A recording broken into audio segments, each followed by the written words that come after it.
we spent the past couple of years in a crazy hot market. Louisville home sales decline as demand outpaces supply. Effective communication is at the core of any situation. If you master these two ideas, you'll have a chance of being successful at residential real estate marketing. I think you need to be looking for investment opportunities that move the needle. The market will never crash if demand exceeds supply. This is what I've been telling you all along. This is the Jay Pitts Show. And we're back, folks. Welcome back to the Jay Pitts Show. I'm your host, Jay Pitts. Little hiatus. Yeah, we skipped last week. My fault. That's okay. Ryan had to go to like one of the most beautiful places on earth without me and play golf barefoot. Yeah, it was gorgeous. And rub it in with a bunch of beautiful Instagram posts. Really, that wasn't him. It was the people that he was with that I also know. I didn't post anything except golf. He didn't. My wife might be upset about that. I don't know. But, no, I think she's fine. It's her job to post the... Ooh, we're getting into gender roles here, Ryan. I think we need to be careful. I'll post my golf videos. Be careful. So it's your job to post your golf videos, and it's our job to take pictures. Well, I don't have the time to send a bunch of pictures. Hey, which ones do you like? Oh, so she's going to judge what you post of her. Well, if I post a picture she doesn't like of her, she's not going to be happy. Oh, really? Okay. So I don't know. I guess that's probably true. I guess that's probably true, but I've never thought about it. I've never cleared a post. Maybe I've gotten grief. Maybe I wouldn't even say grief. It's probably like, oh, I don't look good in that or something. It's just a comment. Yeah. It's not like anger. Yeah. So I was in Curacao for about, I think it was 5 nights. Went with a few other couples. Everybody has kids. No kids came. Mm-hmm. It was a fun trip, all inclusive. So we had a good old time. Okay. All inclusive. I'm of the opinion that they water down the booze on all-inclusive resorts. I do not think they did that here. Okay. Yeah. Well, I will tell you, Jen and I, for our 15th wedding anniversary, went to an all-inclusive in the Florida Keys. I've not really heard of all-inclusive being a thing stateside, except this one. Jen found it. They had I would say a Jeff Ruby's level steakhouse. Wow. And it was hey, it was pricey. I'm just going to be honest. It's not something we would normally do. We were there 3 days. That's all. And it was for an anniversary. It was for a big anniversary trip. We didn't get to, Jen was pregnant for our 10th. So we didn't really get to do much for that. So 15, we decided to kind of do it a little bit. And neither of us had been to the Keys. So that was cool. I'm blanking on the name of the place. It may hit me in a minute. But it was great. And I didn't feel like it was that way there. But I've been to all inclusive in Jamaica and in other places, and I would almost just drink beer only. Drink a lot of beer because it just didn't feel like you could drink 5 drinks and it was like you hadn't had one, except for the sugar, because you're at the beach, you want a fruity beach drink every once in a while just to kind of be festive. But yeah, I don't know. So it was not a thing here in Curacao. Did not seem that way. Then maybe I need to I go will to say Curacao. the food was Meh. Most Caribbean places I've been to that are all inclusive, the food was pretty rough. I will say not all inclusive, but in the Bahamas, Atlantis, the food is great. Yeah. I had no issues with food. If you think about it though, I mean, most of it, they have to import everything. They don't. I mean, you buy a hamburger they don't have cattle on these islands. Probably. True. So yeah, the golf is sweet. Played barefoot the whole day. I know that's wild to me. There's the idea of playing golf there barefoot is really cool. I've heard a lot of people say, that you shouldn't because of the chemicals and all that, but it's whatever. Well, I also lick my hand on every hole to clean my golf ball off. Yeah. And I put teas in my mouth. So. Yeah, I get it. You're either going to worry about those things or you're not. Because that was one of my $1 million ideas: flavored golf teas. Flavored golf teas, mint or something like that. Peppermint. One of your. But then I started thinking about there's probably some. Liability there. There is liability there. I guarantee it. But also there's liability with smoking cigarettes. So, that's somewhat of a morbid transition. But you're aware of my family's golf history. Have we talked about this? I don't know. Okay, probably. Hannah not, would then. know. Probably not then. Actually, I don't think she does. So my great uncle was on the senior tour. Have I told you this before? Well, I'm saying she would know if we told this story. Oh, okay. No, not on the podcast. But my great uncle was on the senior tour. His name's Larry Gilbert. He's from Vine Grove, Kentucky. My grandfather was a club pro at Lincoln Trail Golf Course. You may know that. We may have talked about that. So his brother was NCAA champion, 2-time NCAA champion. So what happened to you? I played baseball instead. That's what happened. So oddly, his brother, which this flies in the face of my story, but my grandfather actually was drafted to play baseball and ended up being an amazing golfer, a scratch club pro kind of, level golfer. Anyway, his brother led the senior tour. So he didn't play on the PGA Tour. There's a lot of talk of like how challenging it was in that era to have a family and be on tour. Sure. Like, obviously the guys do it now, but it was very kind of taboo and didn't make nearly as much money. I mean, like maybe not even enough to justify the travel and being gone. So he took what he felt like was a very good job in golf as a club pro. He was national club pro champion. He was, he won lots of tournaments. And when he turned 50 and his kids were grown and had finished playing college golf, he went to, I guess, the equivalent of Q School for Champions Tour, which was called the Senior Tour at the time. And he won the Q School tournament, which got him a 1-year exemption, and then he was rookie of the year. Wow! Led the tour in total driving distance as a rookie. Wow! Ended up a couple years later leading in overall driving. He was not a great putter. That was his nemesis. It was a streaky putter, but played with in the era of Trevino, Chi-Chi, Arnold, Jack, Dent, Stockton.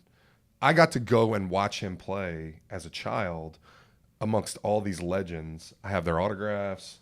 That didn't make you want to play? Well, it did, but I was a baseball player, man. Yeah. Like I was winning state tournaments and all-stars and playing football and basketball too. And yeah, I loved it, but I was not good.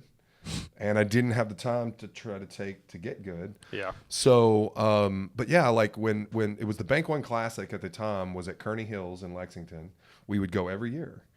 I even went to Nashville once to watch my grandfather play a practice round with my uncle, and my grandfather tried to qualify for that particular tournament. He didn't make it. Kind of blew up in tournament play, but got to watch them play together, early week on a tournament week, which was kind of cool. So anyway, I guess my point in all this that brings it up. So Larry, he died of lung cancer. He was a big stogie smoker on the golf course. And so like nobody really ever said it, officially, but there's, wonders as to, cause he would throw his cigar down greenside when he would go to putt and then pick it up, throw it right back in his mouth. And they wonder, were the chemicals, that seeped into the cigar paper that he was smoking for literally his whole adult life. Yeah. Like, did that contribute? And I don't know the answer, but like I'm pretty cognizant, honestly, because of that story on the golf course. And I know you said, and I'll find myself, they probably used less chemicals back then too on the golf course, but they also might have been worse for you. They were using. Could have been. I mean, like, you hear a story like Roundup now. Yeah. It's like, okay. You're not even like really supposed to use that stuff. They don't at all. They don't even sell it anymore, I don't think. After they that do. Lawsuit. Well, it's called something different. No, it's still called Roundup. Well, I know, but they changed. They took out whatever Gotcha. it was in it. They had a class action lawsuit. Yeah, I remember that. It's crazy. But anyway, that's neither here nor there. I'm pretty cognizant of it. I catch myself doing it, but I do try, frankly, to limit it. I always try to wet a towel before and use that instead. But it's sometimes you forget. Yeah. Catch yourself. You try to make a putt. You're like, man, I'm gonna clean this thing up and make sure it rolls straight. Yeah, I try to take a towel to every green I go to, but it's just habit. It is. I agree. Anyway, well, that was a good history lesson. Yeah, family history lesson there. Before we kind of jump into the podcast, I thought we'd mention Hurricane Helene. Yeah. Absolutely horrific. Crazy. It's going to be horrific for a long time. I saw this tweet said 40 trillion gallons is the amount of rainfall that fell in the southeast last week. Wow. It's enough to fill Lake Tahoe. It's enough to fill 60 million Olympic-sized pools. the Dallas Cowboys Stadium 51,000 times, and it's the equivalent to 619 days of constant water flow over the Niagara Falls. That's wild, man. It's, I mean, the videos and stuff are just so sad and horrific, and I mean, Yeah, I mean, it's kind of crazy. You know, what I don't feel like is getting enough publicity is the dam break that kind of contributed to where the flooding occurred. yeah.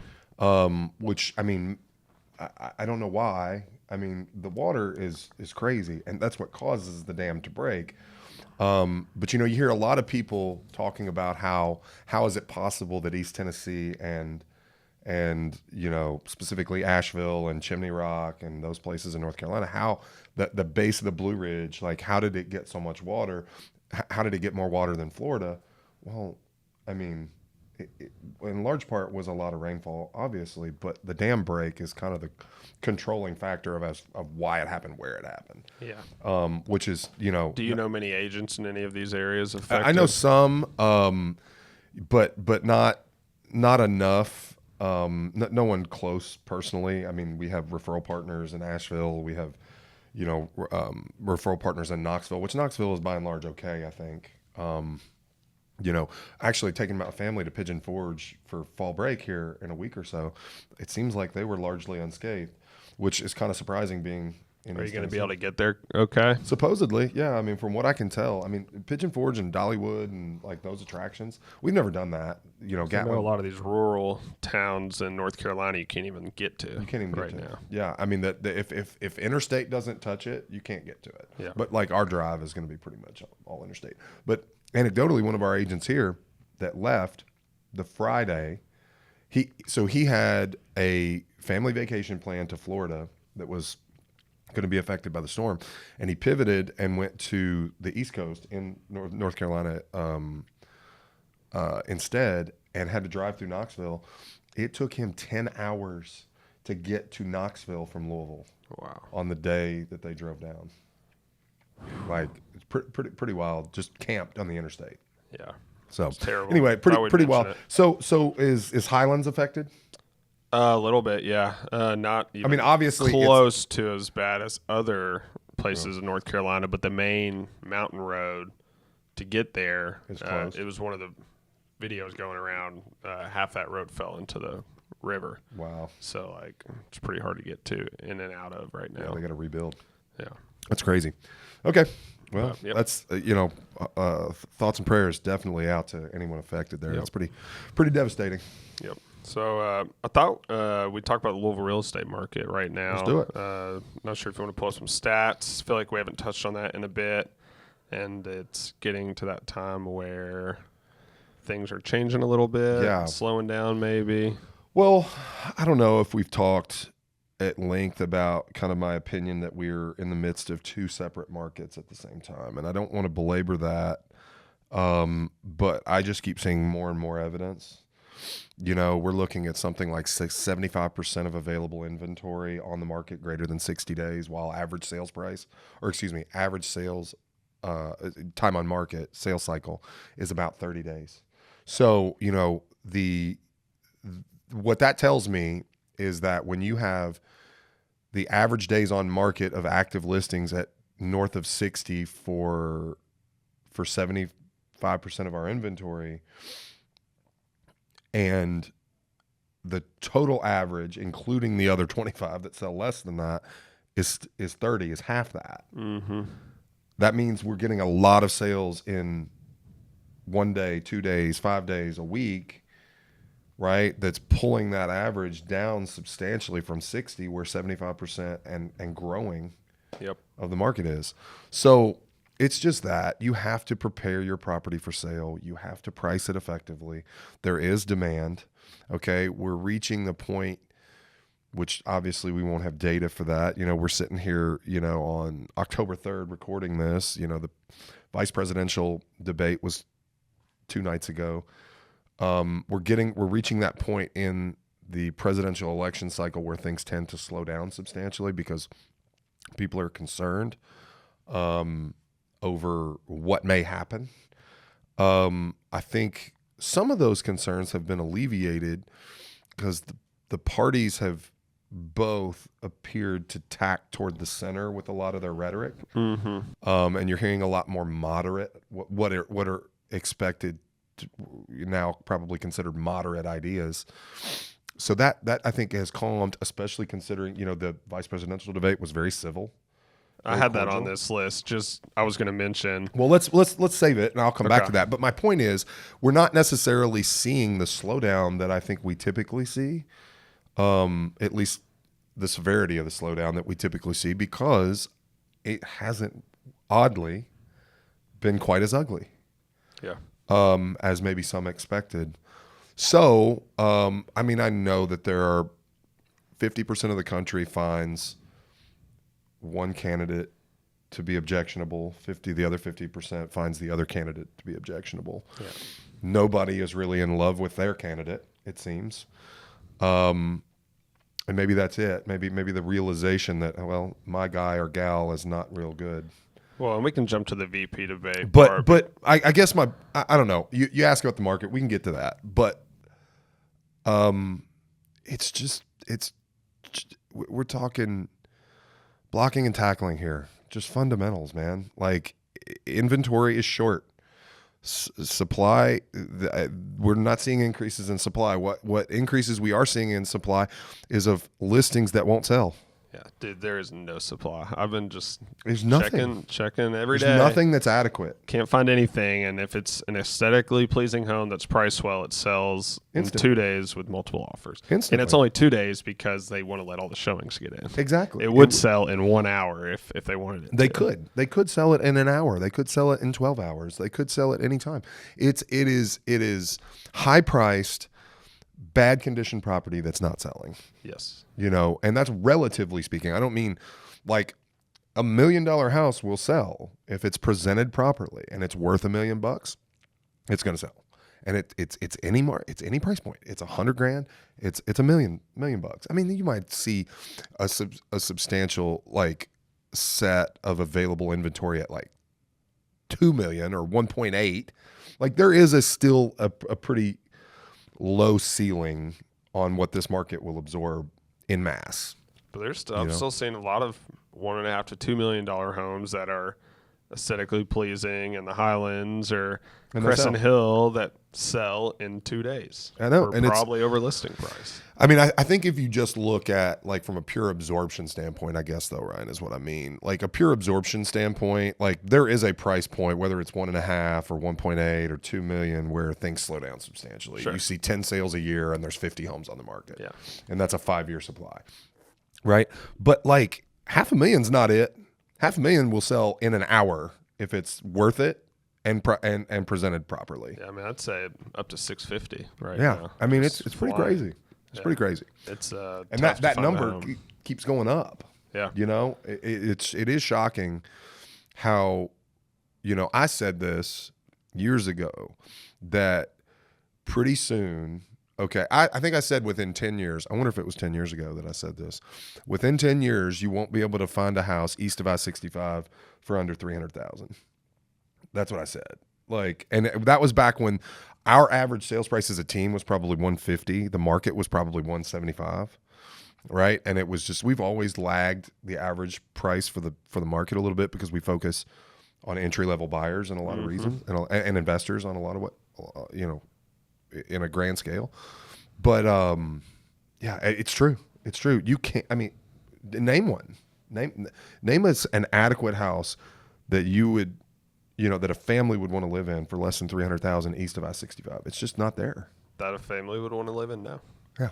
So you could maybe find like a 2-1 in St. Matthews for $300 right now. Yeah. What, a condo? Not a house probably. Yeah, for $300? Maybe. Well, maybe. A 2-1. It's probably like 700 square feet. Yeah, we sold our 2-1, I guess about 18, 19 months ago now for $270. There you go.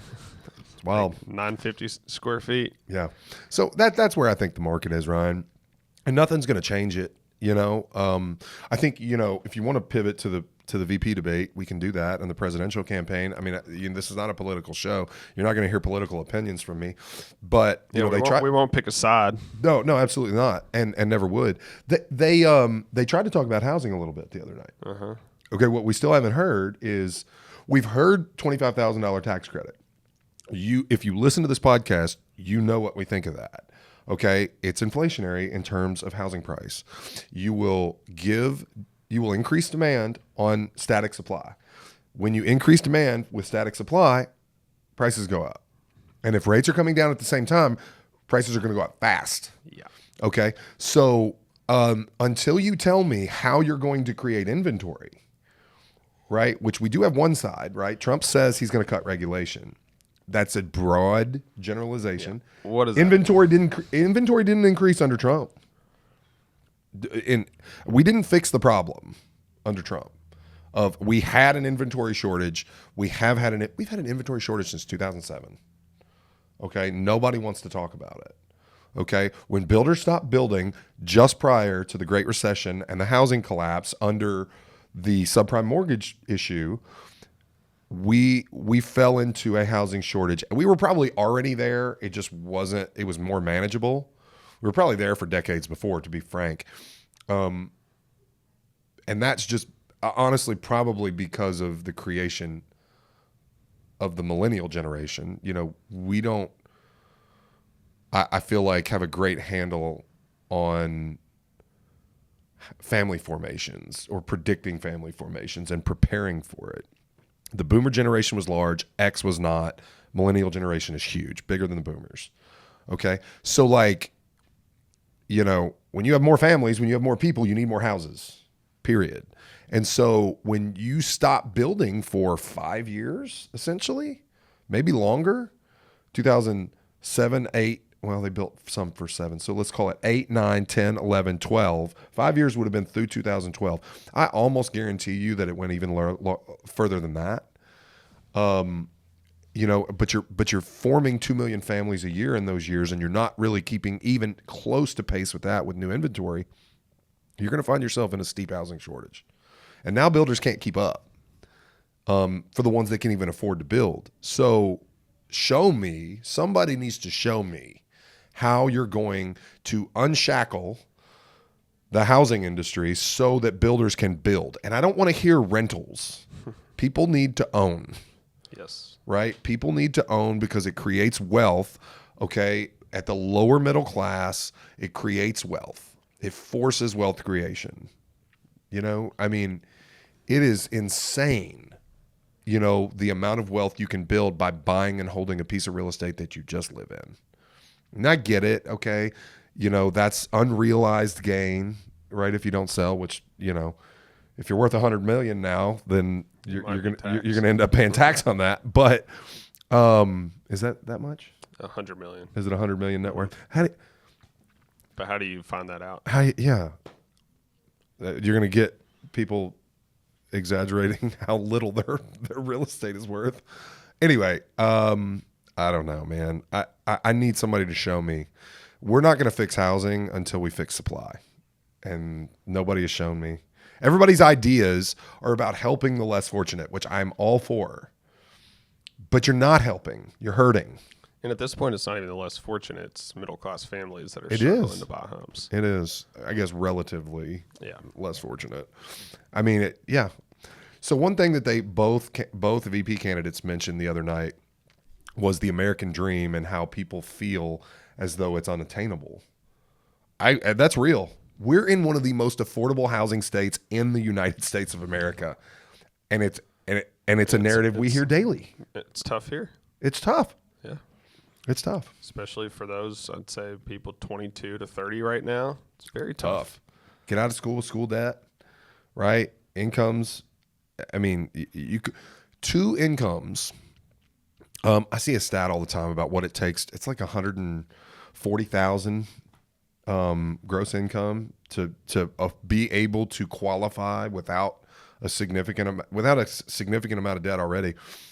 140,000 is what it requires to qualify for a mortgage on the median house price in the United States now. You have to. And that's two people getting out of college immediately making $70,000 a year. I did see a stat that 300,000 is the new 100,000 based off like 1980s or 1990s. You got to make data. $300,000 a year to be able to afford the life that you could have afforded whenever this was for $100,000 a year. Yeah. I believe it. Insane. Dude, when I started working, $100,000 a year meant something. It really meant something. Like, man, if I could just make $100,000, that'd be And awesome. now I don't even know what that number is. That means something. Is it 200? Is it 250? Is it 150? Is The it crazy 3? thing is that making $1 million isn't what it used to be. No. Well, And net there are worth people- are making it every year. A year. Or net worth definitely isn't. Yeah, no. You know, you probably can't live in Manhattan. You probably can't afford to live in Manhattan with a $1 million net worth. Unless you're renting a 8x8. Probably. I mean, Apartment. people do it. Yeah, people do it. But I mean, Yeah, quality of I life know is people go- that do it, but it's people are credit card debt is rampant. Oh, for sure. I mean, that's what you're hearing. Yeah, and I think- Highest on record. I think people are still, we've talked about it, just piling onto their credit card, waiting for everything to just break. Waiting which for it to break, and then is we don't a pay it back. We bail out the Terrible banks. move to Yeah. do, by the way. So don't do it. Dude, I am so glad that not only did I buy real estate early in my life to live in, but that I invested when it made me nervous. When it, you know what I mean? That I invested in houses, like just little houses.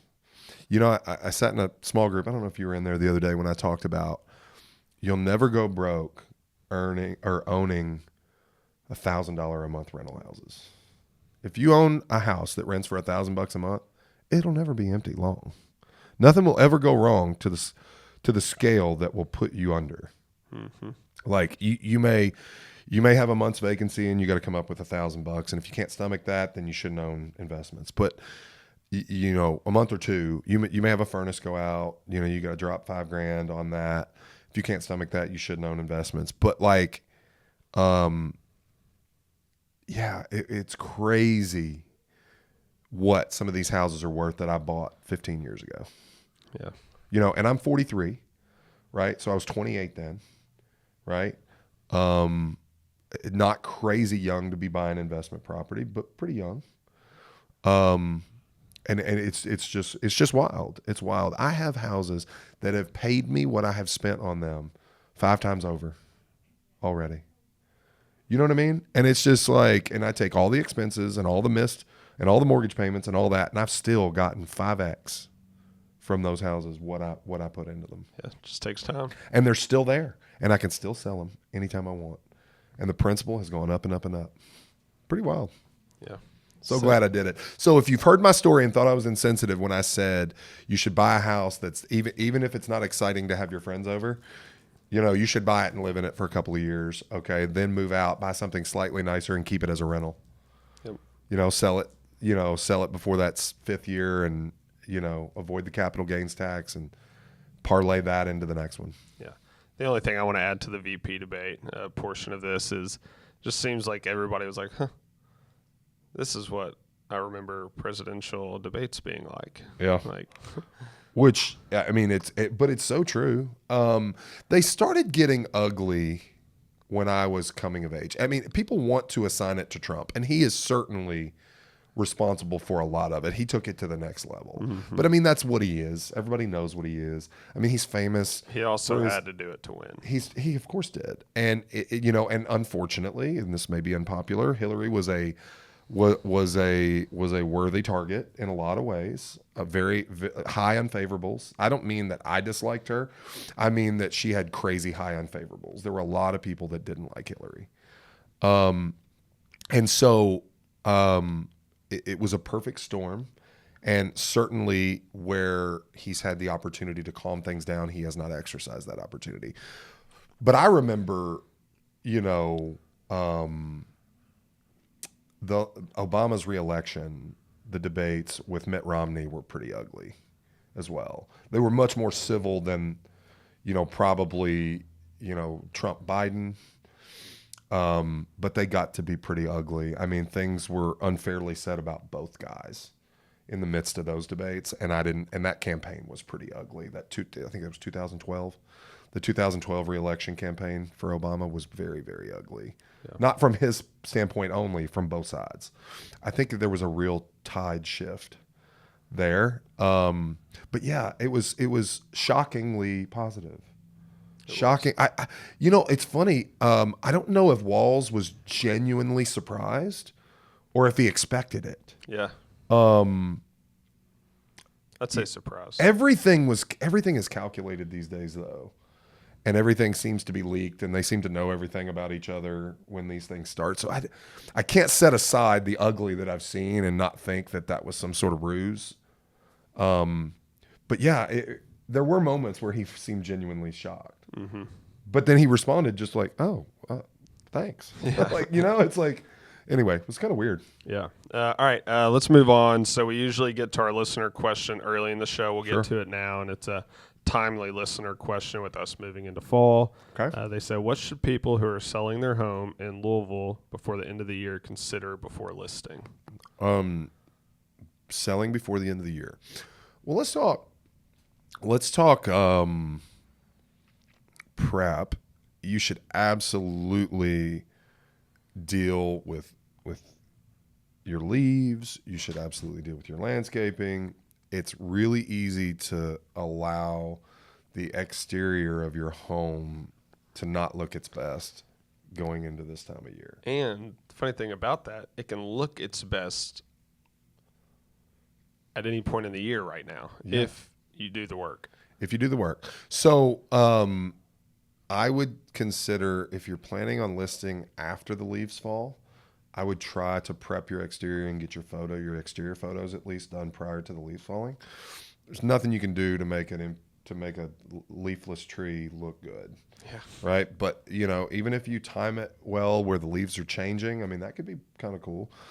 Front shot matters a lot, and your exteriors matter a lot. The worst thing is like snow on the ground, dead trees, no life. It's not inspiring. I don't know that it's enough because, to make a good house not sell. But if you're trying to take the extra step and show a consumer that you're genuinely interested in selling your home, people that prepare for sale are people that genuinely take good care of things. Mm-hmm. So it is, I believe, probably undersold that the amount of comfort, even subconsciously, that a buyer has when they come to your property for a showing has a high level of contribution as to whether or not they'll buy. So I would do that first. I would really study the market. It's about the only time where I can call for, at least some effort on trying to time the market. Competition matters a lot. Mm-hmm. It's a good chance when you list in the fall. And actually, Hunter Purdue put out a really good video. Shout out to Hunter yesterday on his stories about how selling in the fall and winter is not all bad. Okay, because there is less competition. You're looking at two things, right? Demand and competition, right? When you list a home, the timing matters because of demand, right? And the level of competition. Well, yes, there's less demand in the fall because fewer people want to move under those weather conditions and things like that. More's going on. I don't know about our listeners or you for that matter. Fall is the busiest time of year for me. Okay, fall is the busiest time personally, not business-wise, but personally. The most distraction. There's something every weekend. Oh, yeah. There's something every night of the week, right? Multiple kid practices, multiple sports, all the time. It's crazy. So people don't want to move in the midst of that, right? They want to go to the pumpkin patch on Sunday. They don't want to go to open houses, right? So, but there are people that move. People buy houses because of life change. Births, deaths, divorce. And buyers very rarely do buyers just exit the market. No. Like if they've been looking for a while, they're going to keep looking because they know it's hard to find something right now. And especially considering limited inventory. Yeah. So if the right house hits the market in the fall, people will pull the trigger. So what I would do is, if life change dictates that you need to consider selling in the fall, do so. Okay? But be cognizant of your direct competition, your neighborhood, right? If there's a house on the market that is listed at a lower price than you would like to ask for yours, and it's directly competitive, decide whether or not it's a desirable sale. If it is, it's like the properties we're talking about, and it's going to move in, a week to 10 days. Well, let it go under contract first, and then hit the market when it's not a competing property. Don't go head to head with somebody who's priced less than you, right? Or adjust your price accordingly. But I think you can afford to try to time the market a little bit. There is enough demand, and having a good agent. I hate for that to be the answer to every question you ask, but you got to have a good agent, right? That can help you get the information you need in these situations. And if you don't have direct competition, then go take a stab at it. Nobody's going to blame you for putting your house up, in October for 30 days to see if you can get it done before Thanksgiving. And if you don't, pull it down and put it back up in February, right? Nobody's going to blame you for that. It's not going to hurt the price you get, right? The Fed is trickling rates down, which has brought new people to the market because of reduced interest rates. Take a stab at it this fall. There's nothing that says you can't sell in the fall. I have personally bought the 2 houses I've bought in the winter, to live in. The last 2 I bought to live in, I bought in the winter. It can be done. Don't be a timing buyer, right? Buy the right house, regardless of when it's available. Yeah, I've bought my only 2 houses in the winter as well. There you go. I don't know why. On Thanksgiving weekend once. I renovated the last one, so I took several months to do that, but I bought in February. Yeah, cool.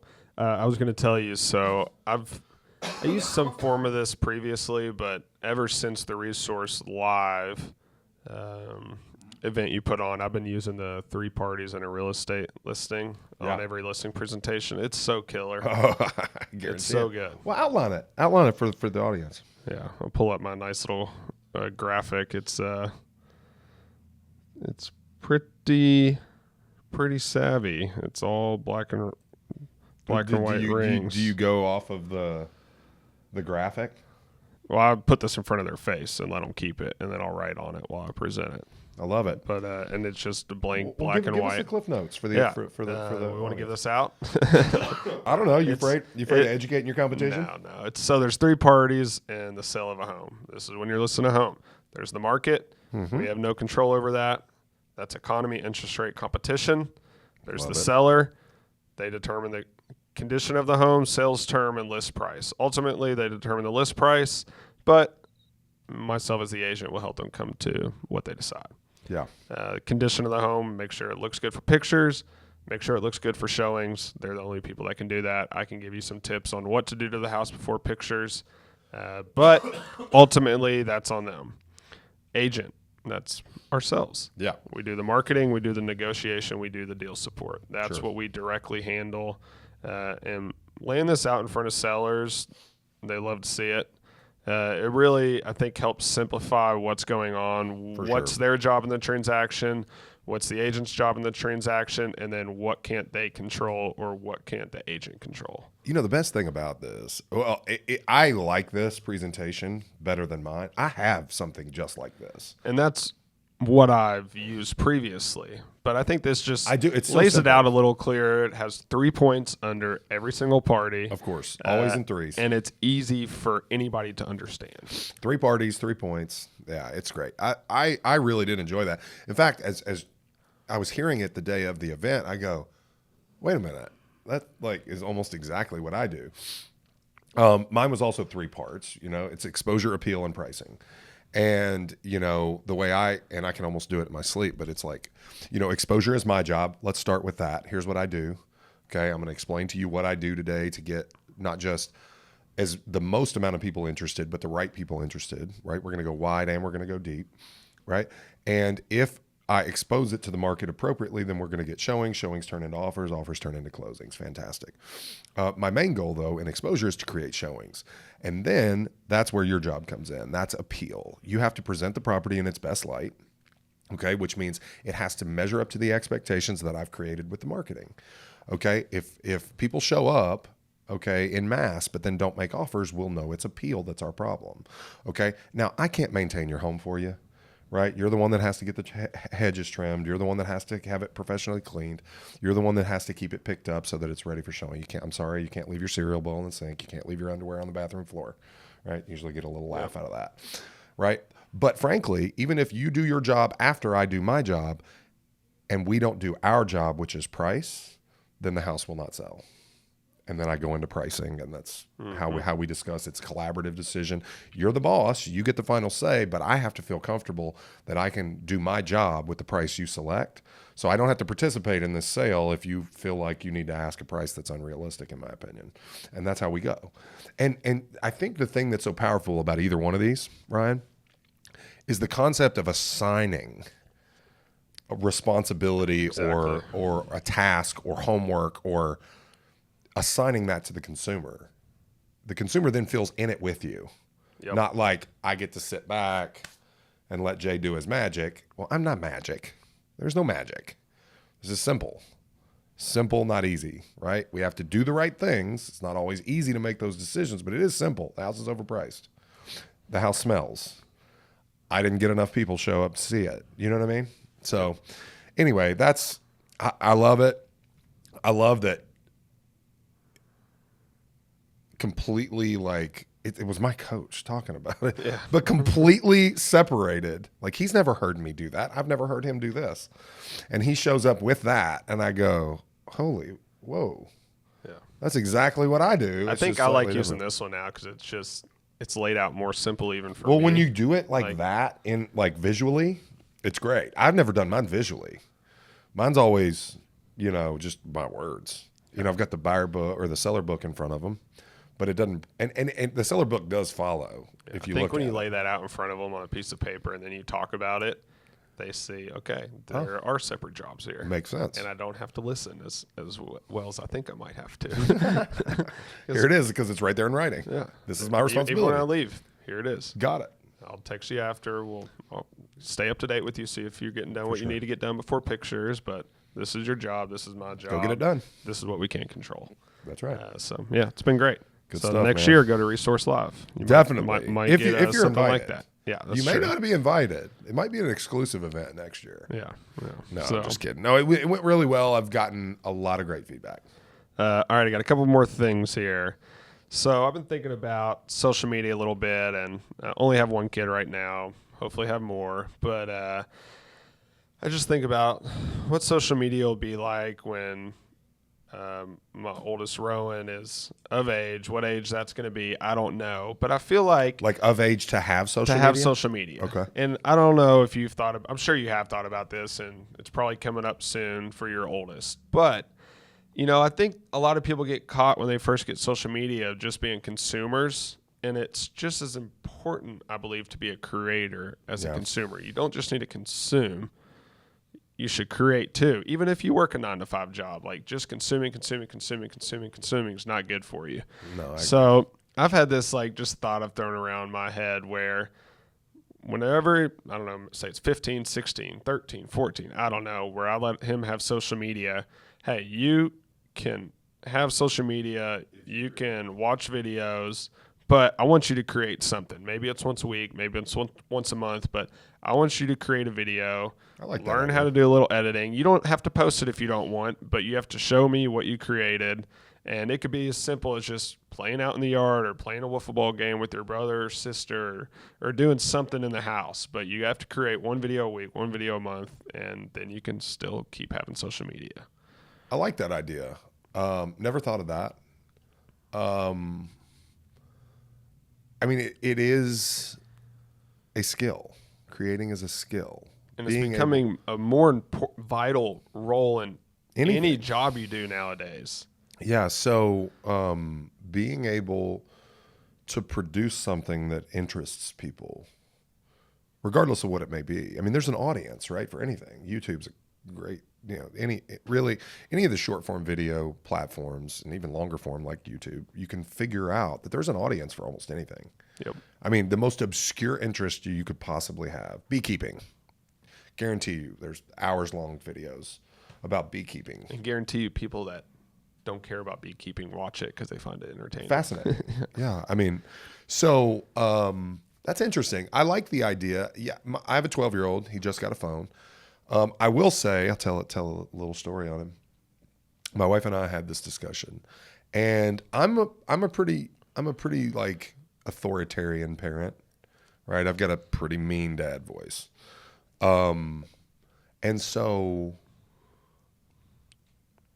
I was very like mindful, and I was very watchful when I gave him the phone to watch how his behavior changed as a result, right?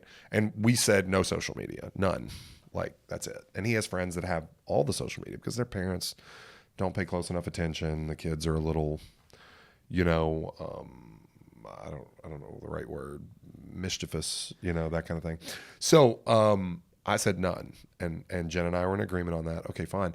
But then one day, I follow Instagram Reels, I follow TikTok. I'm on there pretty much daily. I would say, following our content, but also like other things that I'm interested in. I get golf swing tips and random stuff, business stuff, accounts that I like to follow. Anyway, I would coaching my kid, Preston, coaching his sports. Like, I see instructional videos, motivational videos, things that I think would contribute to his character in a positive way.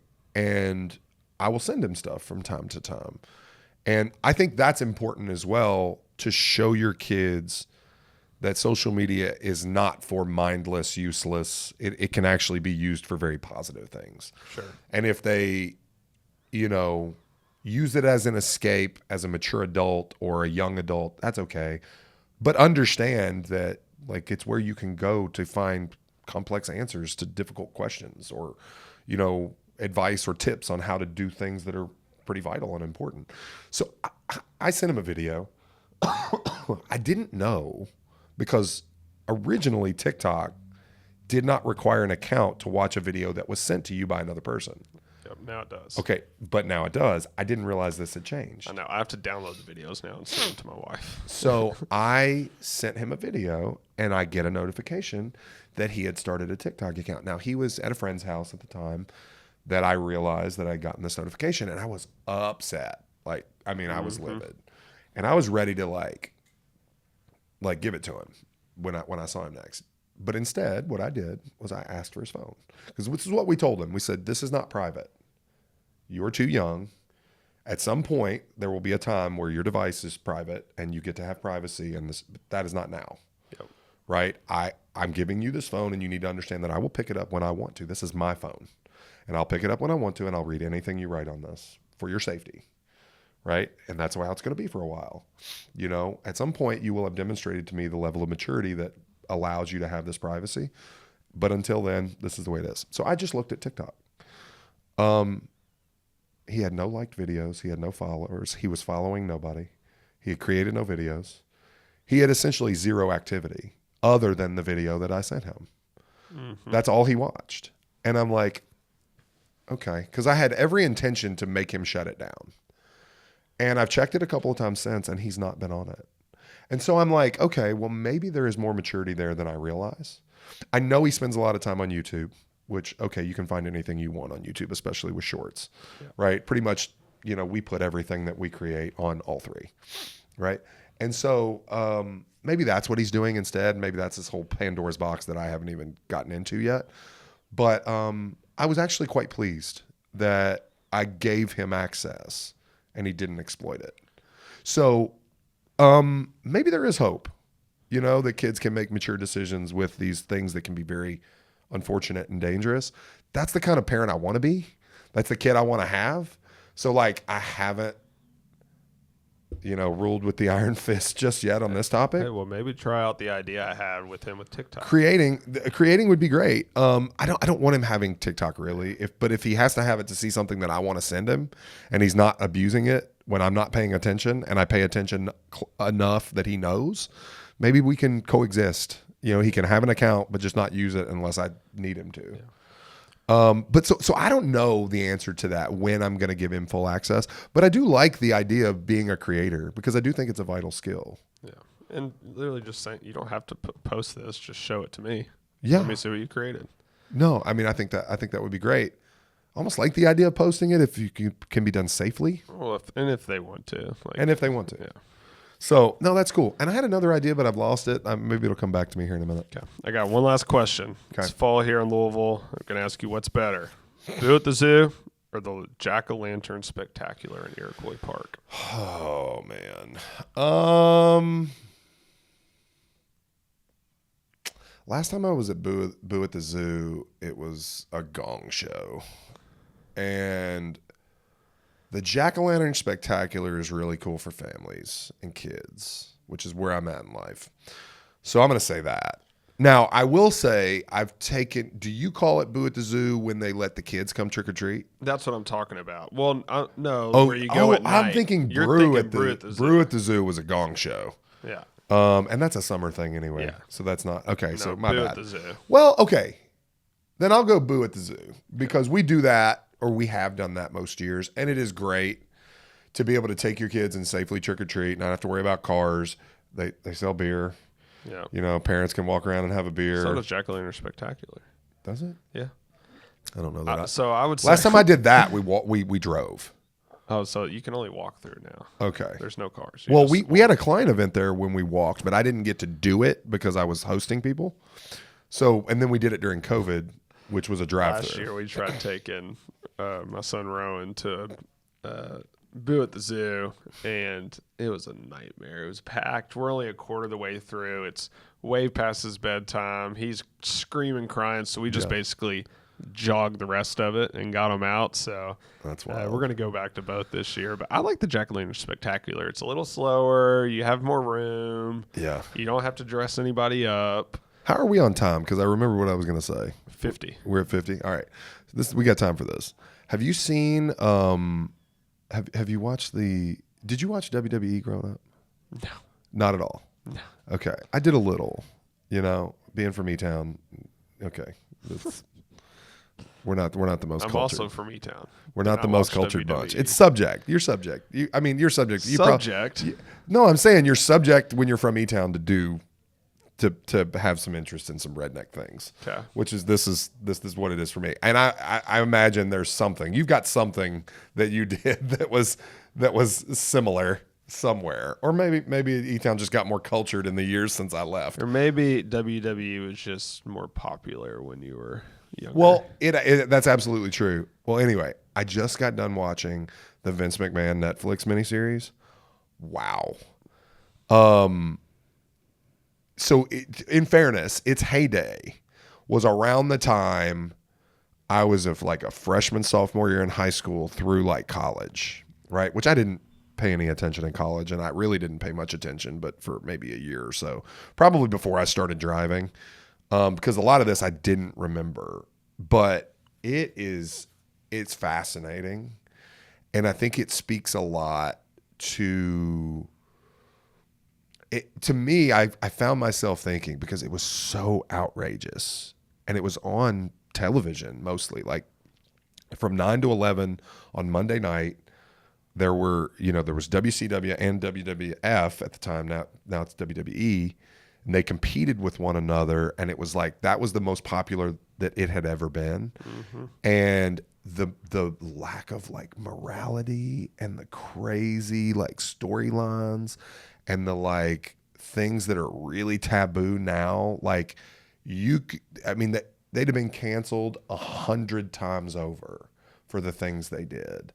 And the backlash, just thinking about now, how everything is so politically correct, and so you have to walk this fine line. You can't say anything without, so even something that someone could assume is bad, you can quote unquote canceled for. And it was just so wild to me that I lived that. And it was almost like an out of body experience, remembering, because it was so far removed from that in society today. That as much as like, it's frustrating that you just can't just speak anymore with with good intentions without somebody accusing you of some sort of microaggression or offense. But as wild as that was of a time, I kind of get it. And I didn't think I would ever be in that place. I guess I need to watch it because I couldn't really tell you anything. It's a about lot. it. Well, I did go to WrestleMania at Yum Center about 5 years ago, Yeah. only because my uncle's a camera guy for WWE. Wow. But, So it's like just misogyny, racism, like sexism, awful stuff, just awful. And it was just out in the open, completely accepted, to the cheers and loud cheers and boos of the fans. And it was like literally on TNT or USA, like cable television, where anyone can get access. It's not pay-per-view. This is not on the internet beyond a paywall. Like, this is like out there in the open for everyone to see. I mean, like the McMahon family, the craziest thing was the storylines with their own family. You know, like, I mean, he would subject his family, and they were willing participants, seemingly. And it's wild. It's worth a watch. You won't find it as interesting as I did because I lived through it, you know? But it provided an interesting backdrop for me for the changes that we've seen since. Pretty wild. Pretty wild. I'll watch it. I'll report back next I mean, week. you should. It's got like 7 episodes. You may not get through it in a week before the next podcast, but Yeah. Oh, I thought it was a movie, so no, it won't. no, it's 7 hour long episodes. So Okay. we'll take. I'll more of an report investment. back in a month. Yeah, it'll take more of an investment, but I watched it. I couldn't sleep. I watched 2 or 3 episodes one night when I couldn't sleep. So that's the only reason why, because I think it just came out 2 weeks ago. Okay. That's how I got through it so quick. But it was pretty wild. Cool. Yeah. I'll watch it and report back. Yep. All right. We do a little cultural commentary here. I figured like that was good. But I think that's all the time we got, right? Yeah, that's it. All right, guys. Well, as always, we appreciate you joining in. Watch the Vince McMahon miniseries on Netflix if you're a child of the late 90s, 2000s coming of age era. So maybe you'll find it interesting. But we appreciate you joining in as always. You can find us anywhere you podcast. Check us out specifically on Apple Podcasts or Spotify. We'd love a follow. We'd love reviews. Anything you can do to support the show, we very much appreciate. You can find us on the socials at jpittsrealtor, at ryanharris.re. Yep. Did I say realtor? No. That would have been the first time ever. At jpittsrealtor, at ryanharris.re. Pretty much anywhere you social. Give us a follow. Shoot us a comment. Troll us if you'd like. That's fine. We like firing back. But yeah, that's all the time we got. Hope to see you next week. Peace.